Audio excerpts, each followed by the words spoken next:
नमस्कार, स्वागत है आप सभी का हमारे यूट्यूब चैनल पर।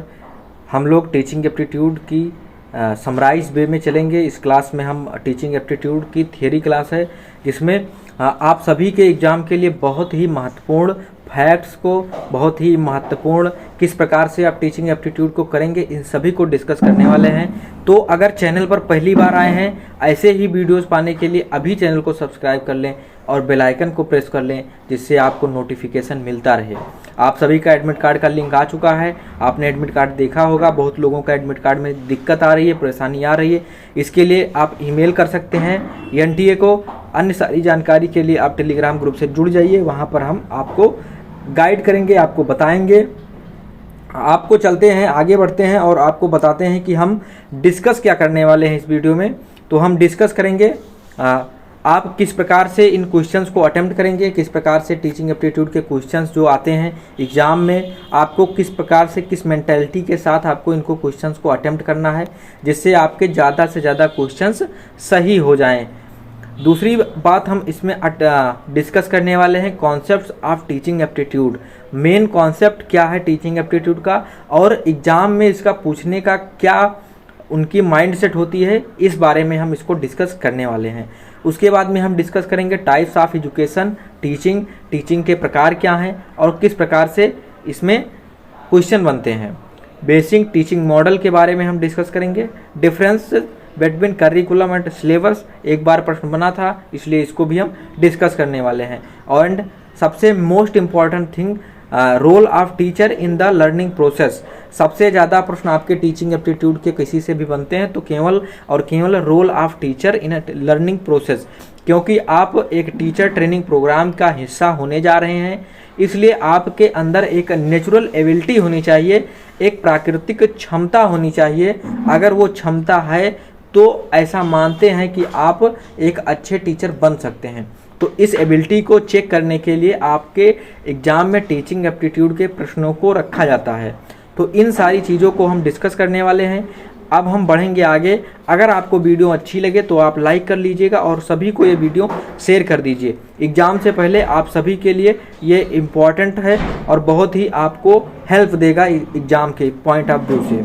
बढ़ते हैं आगे और बात करते हैं कि किस प्रकार से आप इन प्रश्नों को हल करेंगे। अगर एग्ज़ाम में आप बैठते हैं और टीचिंग एप्टीट्यूड के क्वेश्चंस आपको मिलते हैं, बिल्कुल सिलेबस में दिया हुआ है तो क्वेश्चंस मिलेंगे, श्योर है।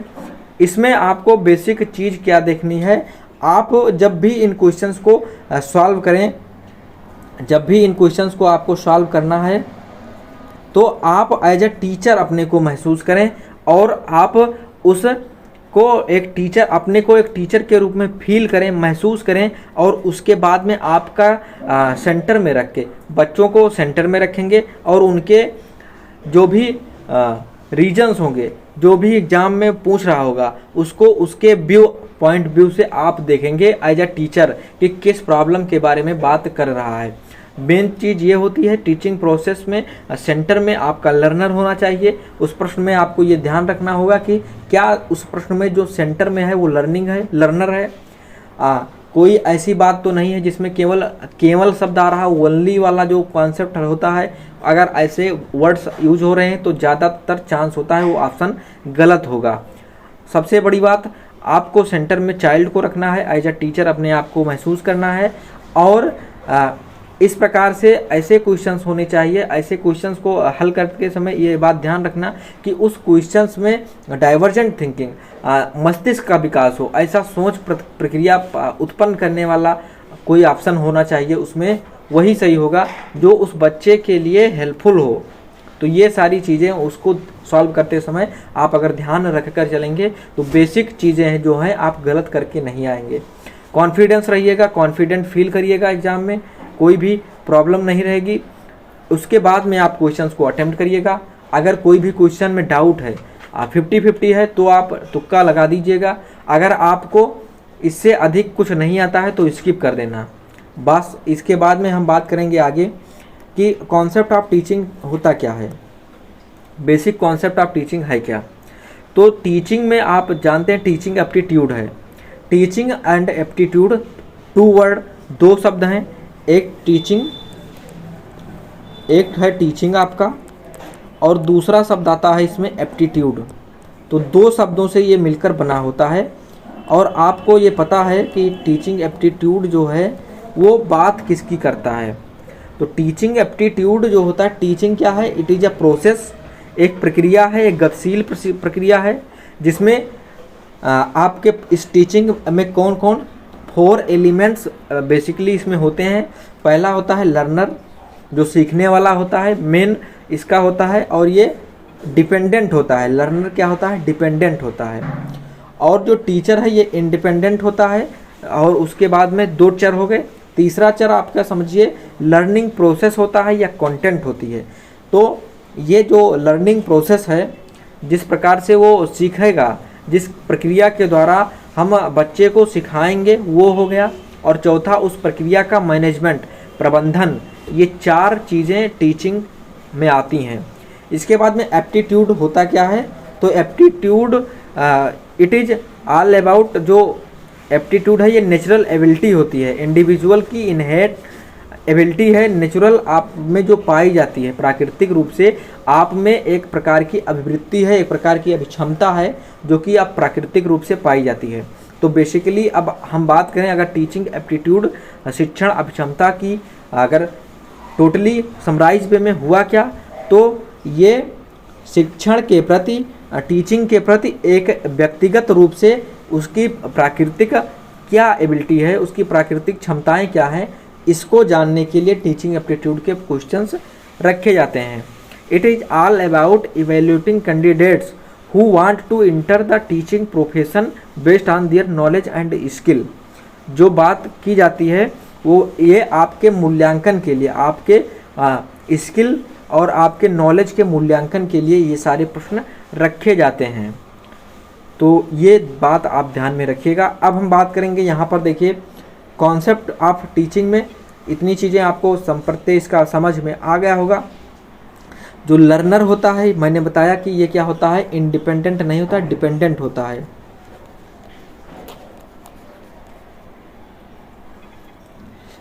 इंडिपेंडेंट कौन होता है, टीचर होता है इंडिपेंडेंट। और लर्निंग प्रोसेस की बात मैंने किया, मैनेजमेंट ऑफ लर्निंग प्रोसेस की बात की। अब हम आगे बढ़ेंगे और आपको बताएंगे कुछ ऐसी चीज़ें जो कि एजुकेशन के टाइप्स में आते हैं। एजुकेशन की टाइप्स या टीचिंग के टाइप्स बेसिकली 3 प्रकार, हम इनको एक ऐसी कोई लाइन नहीं खींच सकते हैं, एक लाइन ड्रॉ नहीं कर सकते हैं कि यहाँ से फॉर्मल एजुकेशन है, यहाँ से इनफॉर्मल एजुकेशन है और यहाँ से नॉन फॉर्मल एजुकेशन है। ऐसा कोई भी दायरा हम क्रिएट नहीं कर सकते हैं। बट कुछ फैक्ट्स हैं, कुछ चीज़ें होती हैं जिनके आधार पर हम इनको अलग करते हैं, इनको डिसाइड करते हैं। जो फॉर्मल एजुकेशन है ये आप जानते होंगे, इसको औपचारिक कहते हैं। औपचारिक शिक्षा व्यवस्था होती है। इसमें होता क्या है, तो इसमें जो ऑब्जेक्टिव्स होते हैं वो पहले से ही निर्धारित होते हैं। इसके ऑब्जेक्टिव्स क्या होते हैं, पहले से ही निर्धारित होते हैं। इसमें जो आपको शिक्षा देने वाला होता है वो ट्रेंड होता है, एज अ टीचर कोई ट्रेंड होता है और वही आपको शिक्षा देने वाला होगा। तो इसमें प्री डिसाइडेड ऑब्जेक्टिव्स होते हैं।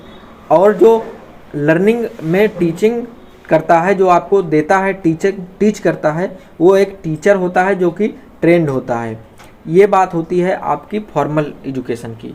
फॉर्मल एजुकेशन क्या होता है, प्री प्लान्ड होता है और गिवन बाय ट्रेंड टीचर्स, और ये लिमिटेड टाइम में होता है। इसका जो टाइम होता है वो लिमिटेड होता है और इसको दिया कहाँ जाता है, तो स्कूल इंस्टीट्यूशंस जो हमारे हैं वो फॉर्मल एजुकेशन की बात करते हैं। जैसे कि आपका एडमिशन बीएड के लिए हो रहा है तो ये फॉर्मल एजुकेशन में आप जा रहे हैं, क्योंकि इसमें एक टाइम पीरियड है।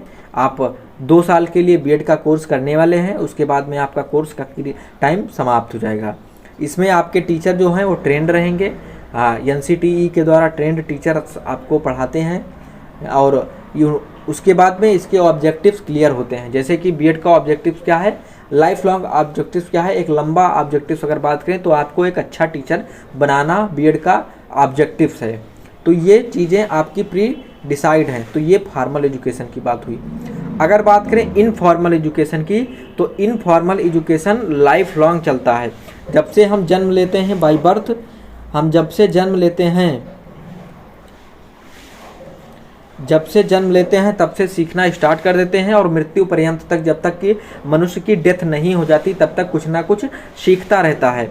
तो वो जो सीखने की प्रक्रिया है या वो जो सीखने का ढंग है वो किस में आता है, तो ये इनफॉर्मल एजुकेशन में आता है। इनफॉर्मल एजुकेशन की अगर बात करें तो ये जो फैमिली होता है, फैमिली सबसे पहला अगर बात करें तो फैमिली को बताया गया है कि सबसे पहला इन्वायरमेंट होता है लर्निंग के लिए। Family environment is the first learning environment.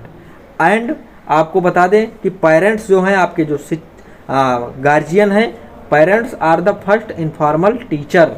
तो ये बात आपको ध्यान में रखनी है, जो आपके माता पिता हैं वो पहले इनफॉर्मल टीचर होते हैं और जो आपकी फैमिली होती है वो पहला इन्वायरमेंट होता है जो कि लर्निंग देता है इनफॉर्मल एजुकेशन के लिए। नॉन फॉर्मल एजुकेशन की बात करें तो ये इसमें भी ऑब्जेक्टिव्स होते हैं, ये भी टाइम पीरियड के द्वारा होता है, बट इसमें क्या होता है, ये डिस्टेंस मोड में होती है। यहाँ पर आपको पता होगा डिस्टेंस एजुकेशन की बात जब की जाती है तो इनफॉर्मल होता है। एडल्ट एजुकेशन की बात अगर की जाए तो ये भी इनफॉर्मल एजुकेशन की बात करते हैं। इनफॉर्मल एजुकेशन में भी ऐसा होता है कि ये बनाया क्या गया था। इनफॉर्मल एजुकेशन की अगर बात करें तो 1986 की जो NPE आई थी उसमें बात की गई थी कि हम इनफॉर्मल एजुकेशन देंगे। इसमें फ़ायदा क्या हुआ, जो लोग शिक्षा व्यवस्था में जुड़ नहीं पाए थे, जो शिक्षा प्रक्रिया में जुड़ नहीं पाए थे, उनके लिए ये इनफॉर्मल एजुकेशन की व्यवस्था की गई थी। तो ये चीज़ें हैं जो 3 प्रकार के इनके टाइप हैं, बट इनको हम सब डिवाइड नहीं कर सकते हैं, एज अ लाइन कोई ड्रॉ नहीं की जा सकती इनके बीच में। अब हम बात करेंगे इसके बाद में बेसिक टीचिंग मॉडल। इसको बात करेंगे तो 2 प्रकार की होती हैं। इसमें सबसे पहला होता है एक इंस्ट्रक्टर सेंटर्ड। इंस्ट्रक्टर सेंटर्ड की बात हुई तो आप जानिएगा टीचर इसमें क्या होता है, मेन होता है।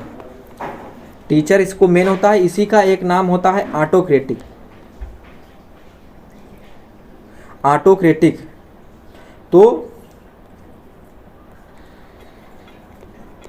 इसी को कहते हैं ऑटोक्रेटिक। ऑटोक्रेसी जो होता है इसी से आया है। इसमें इंस्ट्रक्टर सेंटर्ड होता है, टीचर इसमें प्रधान होता है। इसमें क्या होता है, टीचर प्रधान होता है, अधिशासी होता है और उसकी सारी गतिविधियां जो वो नियम बनाता है एज अ स्टूडेंट्स उसको फॉलो करना होता है। इसमें अगर बात करें तो कौन सी विधि इस प्रकार के एजुकेशन में यूज की जाती है, तो सबसे पहली बात होती है जो व्याख्यान विधि है।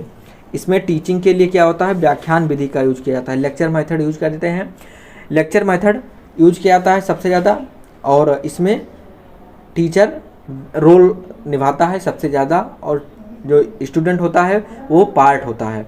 तो इस प्रकार की एक व्यवस्था है। और दूसरी व्यवस्था लर्नर सेंटर्ड है, जिसको हम प्रजातांत्रिक कहते हैं। डेमोक्रेटिक इसी का नाम है। तो इसी को हम बात करेंगे, डेमोक्रेटिक ही आपको डेवलप करना है। तो आप जब भी क्वेश्चन अटेम्प्ट करेंगे तो उसमें ध्यान दीजिएगा, इस बात के ध्यान दीजिएगा कि उसमें जो मूल भावना हो क्वेश्चन का, जो प्रश्न की मूल भावना हो वो डेमोक्रेटिक इन्वायरमेंट प्रोवाइड करने की रहे जब भी क्वेश्चन अटेम्प्ट करिएगा। लर्नर सेंटर्ड को बात करिएगा, लर्नर सेंटर्ड की चॉइस कीजिएगा। तो डेमोक्रेटिक इसी को बोलते हैं। इसमें बेसिकली बात क्या होता है, तो लर्नर इसमें होता है और इंडिविजुअल डिफरेंसेस को हम क्या करते हैं, जानते हैं। एज ए टीचर आपको वहाँ पर इंडिविजुअल डिफरेंसेस को जानना है। व्यक्तिगत हर एक बच्चा यहाँ पर महत्वपूर्ण है। यहाँ पर क्या है, प्रत्येक बच्चा इंडिविजुअल डिफरेंस की बात यहाँ पर की जाती है कि हर एक बच्चा अलग है, हर एक बच्चे की अलग रुचियाँ हैं, इंटरेस्ट अलग है, मोटिवेशन लेवल अलग है, उनकी सीखने की गति अलग है। तो ये सारी चीज़ें लर्नर सेंटर्ड एजुकेशन में की जाती है। आई होप आप सभी को इतने टॉपिक्स की बात क्लियर हुई होगी। अगर आपको वीडियो अच्छी लगी हो रही हो तो वीडियो को लाइक कर लीजिएगा प्लीज़। और हम बात करेंगे आगे, इसके बाद में आपको सीखने को इस क्लास में बहुत कुछ मिलेगा। Difference between curriculum and syllabus. एक बात हम आपको कहना चाहेंगे इसमें ये कि जो करिकुलम है और सिलेबस है इसमें क्या डिफरेंस है। इसके लिए आप एक ग्राफ देखिए, ये हो गया आपका करिकुलम, मैं डिनोट कर देता हूँ C से, और ये हो गया आपका सिलेबस यस।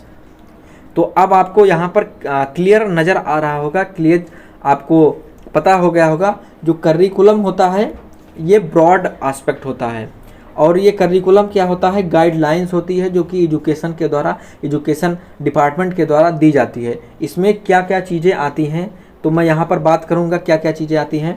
इसमें आपकी सबसे पहले मैनेजमेंट की बात आती है, को करिकुलर एक्टिविटीज इसमें रहती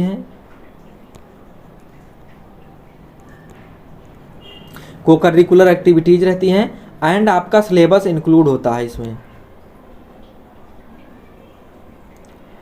एक एनुअल में करिकुलम की मैं बात कर रहा हूँ, एक एनुअल में, एक वित्तीय वर्ष में, एक शैक्षिक वर्ष में कितनी चीज़ें एक इंस्टीट्यूशन ऑर्गेनाइज कराएगा, इसकी जो जानकारी होती है ये हमारी करिकुलम से मिलती है।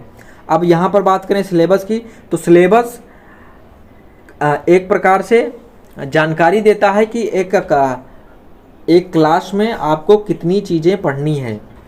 एक क्लास में मान लीजिए क्लास 8 में हिंदी का सिलेबस क्या होगा, तो सिलेबस होता है हिंदी का, हिंदी में कक्षा 8 में इतनी कविताएं पढ़नी है, इतने गद्य के पाठ हैं, इतने कवियों को पढ़ना है, और आपका एग्जाम ये इस प्रकार से होगा, यहाँ से प्रश्न आएंगे, इस प्रकार से जो सब नंबर दिए होते हैं कि गद्य से 25 नंबर, पद्य से 25 नंबर और ग्रामर से 30 नंबर, इन सभी की जो बातें की जाती हैं ये किस में कही जाती है, ये सिलेबस में कही जाती है।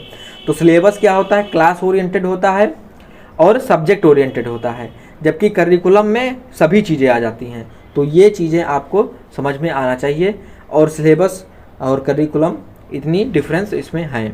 इसमें प्रश्न बन जाता है, कभी कभी बनता है, ज़्यादा प्रश्न इससे नहीं बने हैं। सबसे ज़्यादा प्रश्न किससे बने हैं उस पर हम बात करेंगे।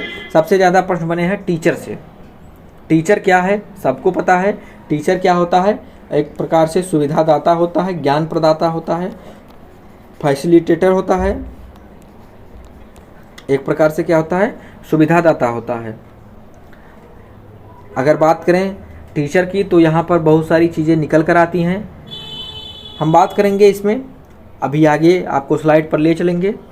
टीचर होता क्या है, टीचर एक प्रकार से ट्रेनिंग प्राप्त किया हुआ एक व्यक्ति होता है, जिसको ये बात पता होती है कि उसको किस प्रकार से पढ़ाना है, किस प्रकार से बच्चे के समस्याओं को, प्रॉब्लम्स को एड्रेस करना है, किस प्रकार से उनकी समस्याओं का निदान करना है।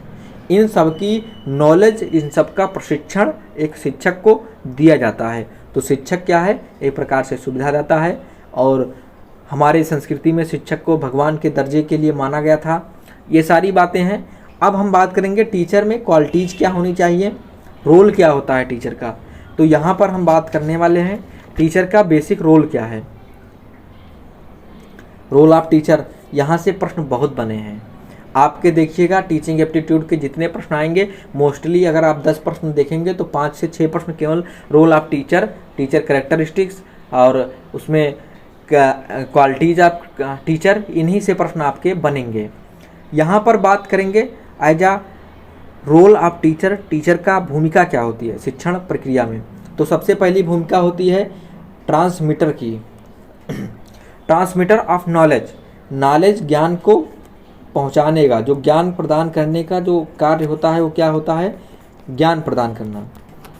एक टीचर क्या होता है, टीचर के पास स्पेसिफिक नॉलेज होती है, प्रत्येक सब्जेक्ट का वो जानकार होता है, अपने अपने सब्जेक्ट का, और उन सब्जेक्ट्स की वो क्या करता है, उस नॉलेज को इंस्ट्रक्ट करता है बाय कम्युनिकेशन।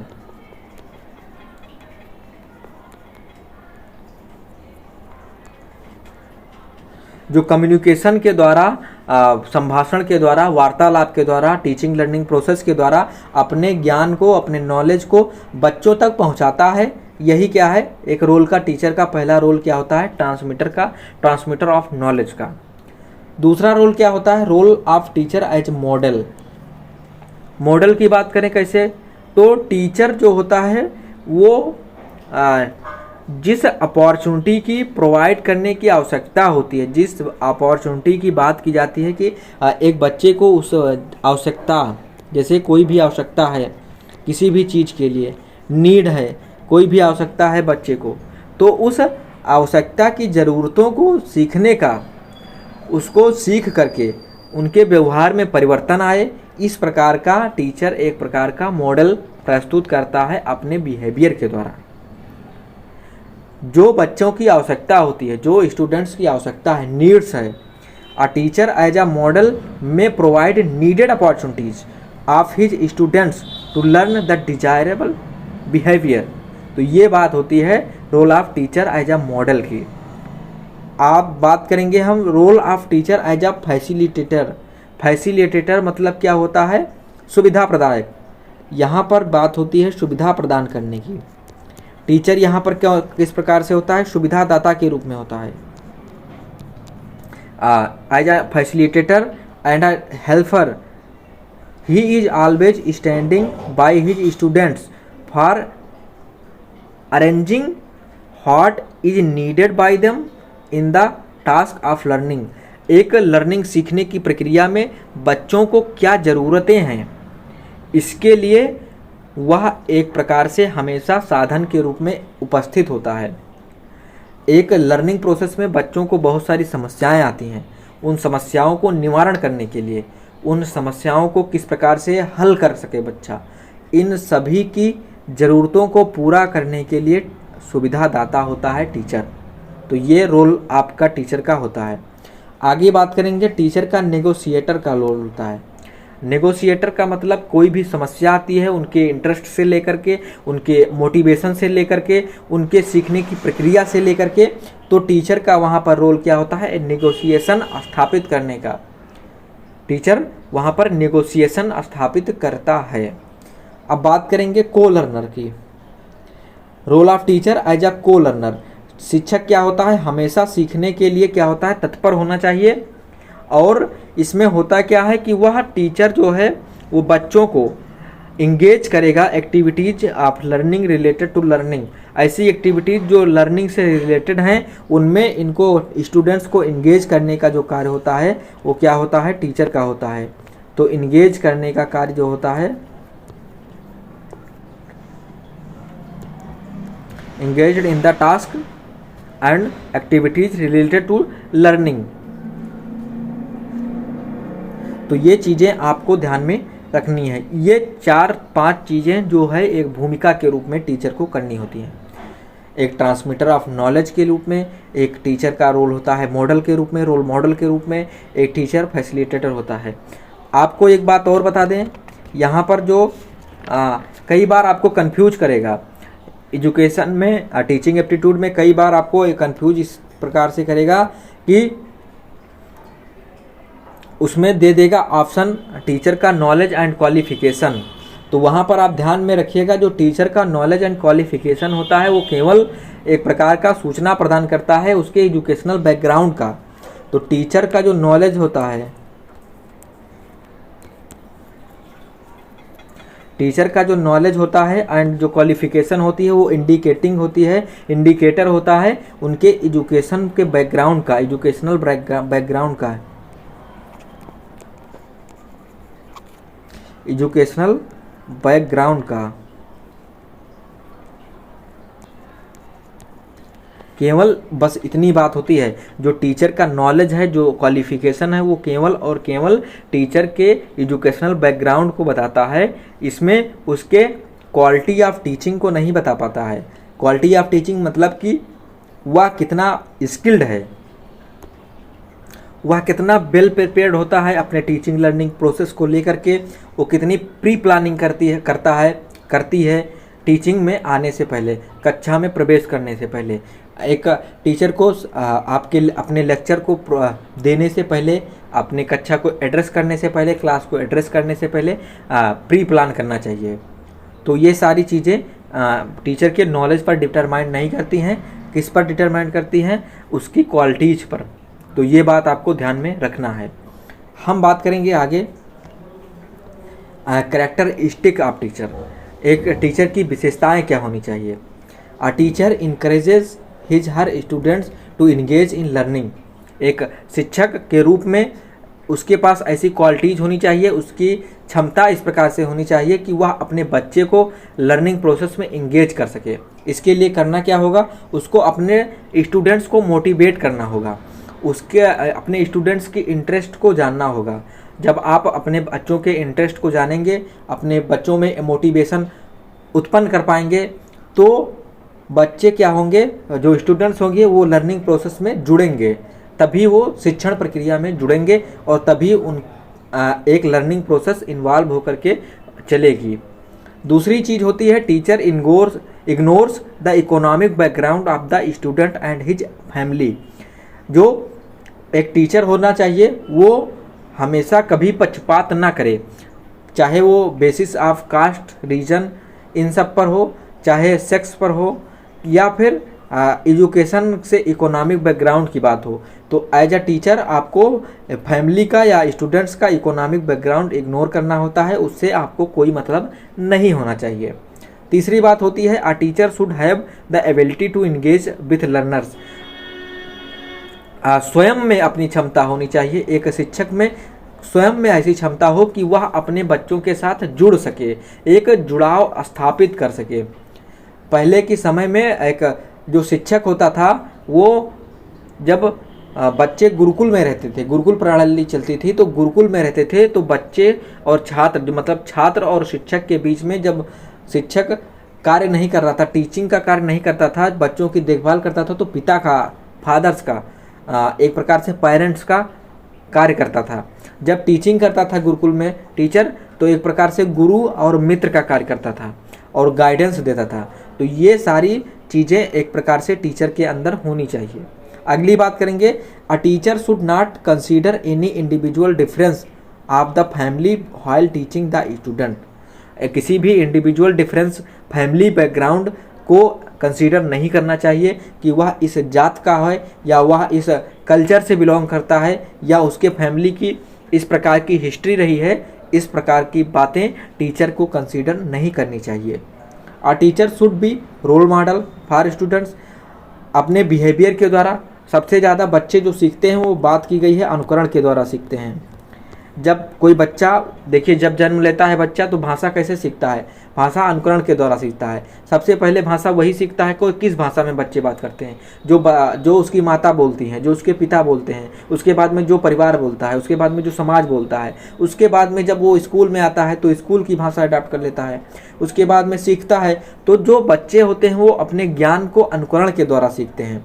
तो एज अ टीचर आपको रोल मॉडल बनना है कि आपको एक रोल मॉडल के रूप में बच्चे चुन सकें। आपका इतना बिहेवियर अच्छा होना चाहिए, आपका एटीट्यूड इतना अच्छा होना चाहिए कि आप के बच्चे आपका अनुकरण कर सकें। इस प्रकार से आपको टीचर को होना चाहिए। यहाँ पर अगर बात करें तो टीचर के लिए और भी चीज़ें हैं। टीचर को हमेशा नए चीज़ें, मतलब कि adopt new ways to teach, हमेशा सीखने के लिए नई तरीके अपनाने के लिए अग्रसर रहना चाहिए।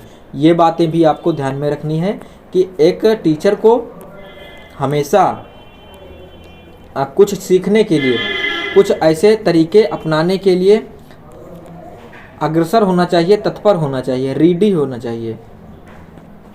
Adopt new ways to teach, किस प्रकार से हम बच्चे को अधिक से ज़्यादा अधिक टीचिंग प्रोसेस में इन्वॉल्व कर सकते हैं, इसके लिए उसको नए नए तरीके अपनाने के लिए हमेशा क्या होना चाहिए, तत्पर होना चाहिए।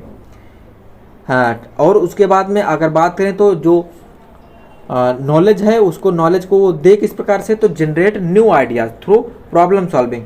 जो प्रॉब्लम सॉल्विंग होता है इसके द्वारा, प्रॉब्लम सॉल्विंग की सहायता लेकर के बच्चों में थॉट बिल्डिंग करे, आइडियाज उत्पन्न करे। प्रॉब्लम सॉल्विंग, कोई समस्या दे उस पर डिस्कशन कराए, ग्रुप डिस्कशन कराए। टीचिंग को किस प्रकार से करे, तो group activity, teach group activities, teach through group activities.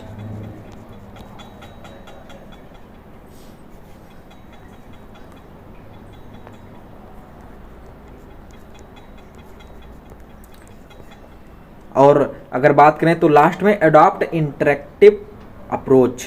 Interactive approach मतलब कि हमेशा बच्चे उसके क्लास में बोलने के लिए तत्पर रहें, स्वतंत्र रहें। कोई भी बच्चा डोमिनेंट ना होना पाए, कोई भी बच्चे को दबाया ना जाए, उसकी भावनाओं को, उसके संवेगों को, उसकी रुचियों को दबाने ना दिया जाए। तो एक टीचर के रूप में क्या होना चाहिए, इंटरेक्टिव अप्रोच को अपनाना चाहिए।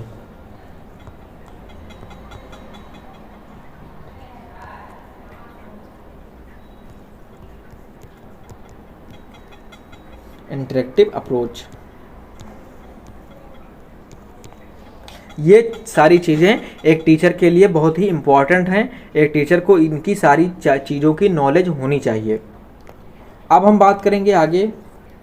आप सभी को देख रहे होंगे वीडियो थोड़ी लंबी हो रही है, बट आप समझ पा रहे होंगे कि आपका एग्ज़ाम कल परसों में स्टार्ट है, तो इसलिए आपको 5 के बाद 5 तारीख को ही लैंग्वेज वालों का एग्ज़ाम है। तो इसके लिए आपको रेडी होना है, आपको पढ़ना पड़ेगा। The primary duties of teacher include, जो आपकी प्राथमिक कर्तव्य होते हैं, प्राथमिक ड्यूटी होती है टीचर की, वो क्या होती है? To achieve all round development of students by guiding the students in their learning process. हाँ, एक टीचर को ये कार्यभार सौंपा जाता है कि वह अपने बच्चों का ऑलराउंड डेवलपमेंट करेगा। किस प्रकार से करेगा? उनको लर्निंग टीचिंग प्रोसेस में इन्वॉल्व करके ऑल राउंड डेवलपमेंट करेगा। ऑल राउंड डेवलपमेंट का बात करें तो क्या होता है, इसको आप याद कर सकते हैं CAP के द्वारा, cap, cognitive, affective and psychomotor. Cognitive मतलब जो होता है वो बुद्धि से जुड़ा होता है, मतलब कि मस्तिष्क का विकास करेगा। अफेक्टिव मतलब हृदय का विकास करेगा, उसकी संवेग, उसकी भावनाओं का विकास करेगा। ऐसा नहीं होगा कि बच्चा रोबोट बन जाए। तो एक टीचर ऑलराउंड डेवलपमेंट में क्या करेगा? कॉग्निटिव डेवलपमेंट करेगा, C cognitive development, A affective development और P साइकोमोटर डेवलपमेंट। तो एक बच्चे को आपको मस्तिष्क का विकास करना है, उसको हृदय का, उसके संवेगों का, उसकी भावनाओं का विकास करना है, और उसके बाद में उसके साइकोमोटर एक्टिविटीज़, मतलब कि उसकी गतिविधियाँ जो वो कर सके, प्रैक्टिकल कर सके, कुछ करने की एबिलिटी जो साइकोमोटर एक्टिविटीज़ को प्रोवाइड करती है, इसकी एबिलिटी होनी चाहिए। इसको डेवलप करने की एबिलिटी करे। इस प्रकार से 360 डिग्री ऑलराउंड डेवलपमेंट एक बच्चे का किया जा सकता है। तो ये सारी चीज़ें एज अ टीचर आपके अंदर होनी चाहिए, और ये आपका एक कर्तव्य बनता है एज अ टीचर। दूसरी बात है to provide motivation for learning. शिक्षक का दूसरा ड्यूटी क्या होता है? बच्चे को लर्निंग प्रोसेस में इन्वॉल्व करने के लिए उसके अंदर मोटिवेशन उत्पन्न करें। मोटिवेशन कैसा होना चाहिए? आंतरिक मोटिवेशन होना चाहिए। बच्चे रुचिपूर्ण तरीके से सीखने में इन्वॉल्व हों, इस प्रकार से कि वो खुद से सीखना चाहें, खुद से डिस्कशन करके सीखें या किसी भी प्रकार से सीखें। एज अ टीचर आपको ऐसी क्वालिटीज़, ऐसी ड्यूटीज़ के थ्रू इनको मोटिवेशन ऑफ लर्निंग का जो सिद्धांत है वो देना है। अगली बात है stimulate learners in order to realise their optimum potential. वो अपनी पूरी क्षमता, सर्वाधिक क्षमता को जान सकें, इस प्रकार से आपको स्टिमुलेट करना है। अगली बात करें तो to plan the teaching and learning process to suit the needs of students. जो छात्रों की ज़रूरतें हैं, जो आवश्यकताएं हैं, उनको पूरा हो सके, इस प्रकार से आपको टीचिंग लर्निंग प्रोसेस को प्लान करना है, इस प्रकार से उनको ऑर्गेनाइज करना है। और आपको अगला क्या करना है? To promote learning by providing a conducive environment. आपको कंड्यूसिव इन्वायरमेंट प्रोवाइड करना है जिसमें सभी बच्चे क्या होंगे? महत्वपूर्ण होंगे। जो सभी बच्चे होंगे वो सभी बच्चे क्या होंगे? महत्वपूर्ण होंगे। सभी की रुचियों को, सभी की भावनाओं को, सभी की इंडिविजुअल एबिलिटीज़ को ध्यान में रखा जाएगा और उनको हेल्दी कंपटीशन प्रोवाइड किया जाएगा। To encourage learner to become active learners. Active learners किस प्रकार से बनेंगे? जब वो टीचिंग लर्निंग प्रोसेस में इन्वॉल्व होंगे और खुद के विचार अभिव्यक्त करने के लिए स्वतंत्र होंगे। उनको कोई प्रश्न कीजिए, एज अ टीचर आप कुछ पढ़ा रहे हैं तो प्रश्न कीजिए ताकि वो उनका उत्तर दे सकें, और फिर आप उनको आप समझाइए, उनको बताइए, और उसके बाद में फिर अगर सेटिस्फाइड होते हैं तो फीडबैक दीजिए, उनका फीडबैक लीजिए। ये सारी चीज़ें जो होती हैं वो एक्टिव लर्नर बनाने में सहयोग करती हैं। तो ये आपकी प्राइमरी ड्यूटी होगी एज अ टीचर। तो ये सारी बातें आप ध्यान में रखिएगा, इन सभी से प्रश्न बनते हैं। आगे बात करेंगे क्लासरूम की। तो क्लासरूम एज अ इन्वायरमेंट लिया जाता है, आपको पता है। तो क्लासरूम एज अ इन्वायरमेंट होना कैसा चाहिए? An effective classroom. एक इफेक्टिव क्लासरूम मतलब सक्रिय क्लासरूम होना चाहिए, प्रभावी क्लासरूम होना चाहिए। Is one where the teacher is facilitator. सुविधा प्रदाता होना चाहिए।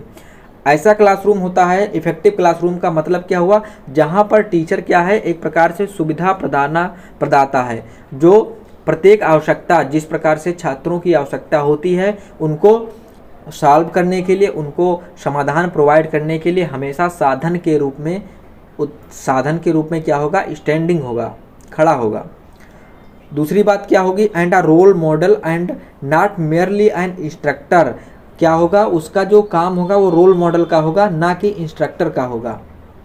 तो ये चीज़ें आपको ध्यान में रखनी है। It is a place where there is a lively and healthy interaction between student and teachers। Interaction जो होगा, जो छात्र के बीच में इंटरेक्शन क्या होता है, जो नॉलेज होता है वो शेयर करने का एक प्रकार से माध्यम होता है। तो जो ज्ञान होता है उसको बांटने का जो प्रक्रिया होती है उसी को हम इंटरेक्शन कहते हैं। और जो ये इंटरेक्शन होना चाहिए वो हेल्दी होना चाहिए। और किसमें, टीचर और स्टूडेंट्स के बीच में। जो स्टूडेंट्स हमेशा हेल्दी वही कि जो स्टूडेंट्स अपनी गतिविधियों के द्वारा अपने विचारों को अभिव्यक्त करने के लिए स्वतंत्र हों, उनकी समस्याओं का निदान किया जाए और एक प्रकार से समावेशी शिक्षा की बात यहाँ पर होनी चाहिए। तो ये सारी चीज़ें आपको ध्यान में रखनी है। तो आई होप आप सभी को इस सेशन पसंद आया होगा, आपने बहुत कुछ सीखा होगा। हम एक वीडियो और भी लाएंगे इसके बाद में, उसको आपको कल प्रोवाइड कर देंगे या फिर कल मॉर्निंग तक आपको उसको मिल जाएगी। आप सभी देख लीजिएगा, बस इतनी चीज़ें आप कर लीजिए। बाकी अगर आप कुछ कर सकते हैं तो आप करते रहिए। बिल्कुल आप सभी के लिए बहुत ही हेल्पफुल होने वाली है ये वीडियो। अगर वीडियो अच्छी लगी हो तो प्लीज़ लाइक कर दीजिएगा, शेयर करिएगा और सब्सक्राइब करना बिल्कुल भी मत भूलिए। हमारे यहाँ से अभी आपको बहुत सारी चीज़ें प्रोवाइड की जाएंगी। आपकी काउंसलिंग प्रक्रिया से रिलेटेड चीज़ें, आपके कौन से डॉक्यूमेंट कहाँ से रेडी करने हैं, किस प्रकार से काउंसलिंग की जाएगी, सारी चीज़ें आपको बताएंगे हम। किस प्रकार से क्वेश्चंस आपके आएंगे, कट ऑफ से रिलेटेड, सीट से रिलेटेड, किस कॉलेज को आपको प्रेफर करना है, कौन सा कॉलेज आपके लिए बेस्ट है। तो इन सारी चीज़ों के लिए आपको हमारे चैनल से जुड़े रहना है। टेलीग्राम से जुड़ जाइए, उसका लिंक आपके डिस्क्रिप्शन बॉक्स में है, वहाँ से आप जुड़ सकते हैं। मिलते हैं अगली वीडियो में, तब तक के लिए नमस्कार और आप सभी को अग्रिम शुभकामनाएं।